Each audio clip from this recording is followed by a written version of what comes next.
शुरू करते हैं आज फिर एक नया टॉपिक। लॉर्ड लिटन। जो नोट्स में लिखा हुआ है उससे तो साथ में नोट करना ही अपनी कॉपी पे, लेकिन जो कहानी के माध्यम से मैं बता रहा हूँ उसे दिमाग में एक बार रिकॉल करना है। याद अपने आप हो जाएगा। उसके बाद कोई भी प्रैक्टिस सेट लगा लो लॉर्ड लिटन या रिपन से, कोई भी क्वेश्चन गलत नहीं होने वाला। शुरू करते हैं। लिटन का दूसरा नाम ओवन मेरिडेथ एक प्रसिद्ध उपन्यास का निबंध लेखक एवं साहित्यकार। कौन थे? लिटन।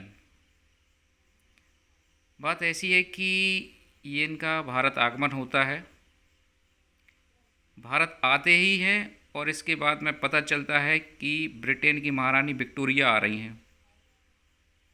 लिटन साहब क्या करते, जल्दी से दिल्ली दरबार का आयोजन किया कि महारानी विक्टोरिया आ रही हैं। महारानी विक्टोरिया आती हैं और केसर हिंद की उपाधि से इन्हें सम्मानित कर दिया जाता है। लिटन ये सोचते हैं कि महारानी खुश हो गई होंगी, लेकिन महारानी ने दिल्ली दरबार के बाहर भी देखा कि कैसा क्या है माहौल। बाहर देखा तो अकाल फैला हुआ है। लिटन से बोलती हैं, क्यों भाई, ये अकाल कैसा है? इतना अकाल फैला हुआ है, कुछ करिए इन लोगों के लिए। लिटन जी क्या करते हैं, जल्दी से एक आयोग का गठन कर देते हैं, अकाल आयोग। अब अकाल आयोग में तो ज़रूरत पड़ेगी पैसों की, तो रिचर्ड स्ट्रेची, मतलब रिच लोगों के माध्यम से या रिचर्ड स्ट्रेची की अध्यक्षता में अकाल आयोग का गठन हो जाता है। अब भाई अकाल आयोग का गठन भी हो गया। अब अकाल आयोग का गठन होने के बाद में कुछ लोगों को कुछ चीज़ें अकाल आयोग से कम मिलेंगी, किसी को ज़्यादा मिलेंगी। तो वो क्या करेंगे भाई, पेपर के माध्यम से निकालने लगेंगे। जैसे कोई घोटाला कर देता है कि किसी ने क्या कब्जा कर लिया, किसी ने क्या कम दिया, किसी ने क्या ज़्यादा लिया, तो कुछ पेपर वालों ने इनके खिलाफ़ कुछ लिखा होगा, सरकार के खिलाफ़ लिखा होगा, लिटन के खिलाफ़ लिखा होगा। तो लिटन ने क्या किया, वर्नाक्यूलर प्रेस एक्ट पारित कर दिया, जिसके माध्यम से अगर कोई अखबार सरकार के खिलाफ लिखता है तो उसकी पूरी संपत्ति जब्त कर ली जाएगी, प्रिंटिंग प्रेस जब्त कर ली जाएगी। अब ये दिक्कत हो रही थी एक सोम प्रकाश नाम के अखबार से, क्योंकि ये बहुत सारी खबरें निकालते थे सरकार के खिलाफ। तो सोम प्रकाश अखबार को बंद कराने के लिए ही ये वर्नाक्यूलर एक्ट पास किया गया था। अब सोम प्रकाश समाचार पत्र बंद होने लगा, लेकिन एक दूसरा अखबार था पायनियर अखबार, इनका पेपर बिकता नहीं था। ये बड़े खुश हुए कि चलो सोम प्रकाश समाचार पत्र तो बंद हुआ, अब मेरा अखबार बिकेगा। तो पायनियर अखबार ने सपोर्ट किया किसका, वर्नाक्यूलर प्रेस एक्ट का। अब पायनियर अखबार ने तो सपोर्ट कर दिया वर्नाक्यूलर प्रेस एक्ट का, लेकिन जनता को तो पसंद था वही सोम प्रकाश। इसलिए 1878 में क्या हुआ कि भारतीय शस्त्र अधिनियम पारित हुआ, जिसके तहत शस्त्र रखने व व्यापार करने के लिए लाइसेंस अनिवार्य कर दिया, ताकि जनता क्या है, शस्त्र लेकर बाहर ना निकले, क्योंकि जिनके पास लाइसेंस होगा वही शस्त्र रखेंगे, वही व्यापार करेंगे। तो इसे क्लियर हो जाएगा कि शस्त्र रखने के लिए व व्यापार करने के लिए लाइसेंस किसने अनिवार्य किया, लिटन ने।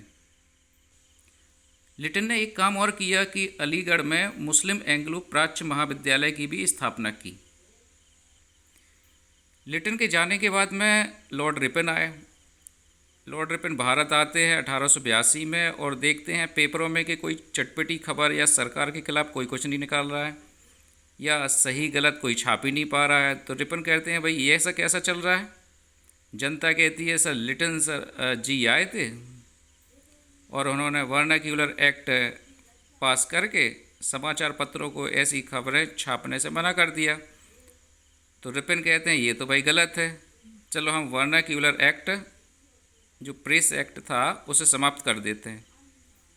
तो रिपन ने आते ही वर्नाक्यूलर एक्ट मतलब प्रेस एक्ट समाप्त कर दिया।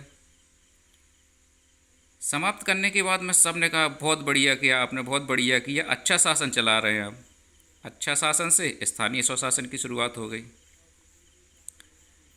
इसके बाद में इनने देखा कि कारखाने में काफ़ी कम उम्र के बच्चे लगे हुए हैं और काम भी ज़्यादा लिया जा रहा है। तो उनने कहा कि इनके लिए एक अधिनियम बनाना चाहिए। अधिनियम बना, प्रथम कारखाना अधिनियम 1881 में।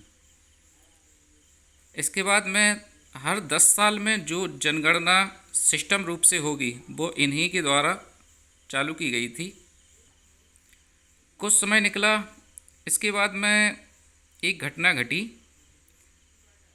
1883 की कि यूरोप वासियों के विरुद्ध भारतीय न्यायाधीशों द्वारा मुकदमे की सुनवाई के लिए इल्बर्ट विधेयक लाया गया। मतलब ये है यूरोप वासियों के मुकदमे की सुनवाई भारतीय न्यायाधीश करेंगे। लेकिन यह जो बात या जो विधेयक है, अंग्रेज़ों द्वारा इस विधेयक के विरोध में विद्रोह कर दिया गया, जिसे श्वेत विद्रोह के नाम से जाना गया। इतने अच्छे काम करने के बाद में रिपन को फ्लोरेंस नाइटिंगेल ने रिपन को भारत के उद्धारक की संज्ञा दी क्योंकि इन्होंने भारत की जनता के लिए काफ़ी अच्छे काम किए। इस प्रकार से लिटन और रिपन के जितने भी क्वेश्चन हैं, अब आप उन्हें प्रैक्टिस सेट से लगाइए, कोई भी क्वेश्चन गलत नहीं होगा। और किसी भी प्रकार का कोई टॉपिक है जो कठिन लगे, कमेंट बॉक्स में लिख दीजिएगा, उसे सरल भाषा में समझाने की कोशिश की जाएगी।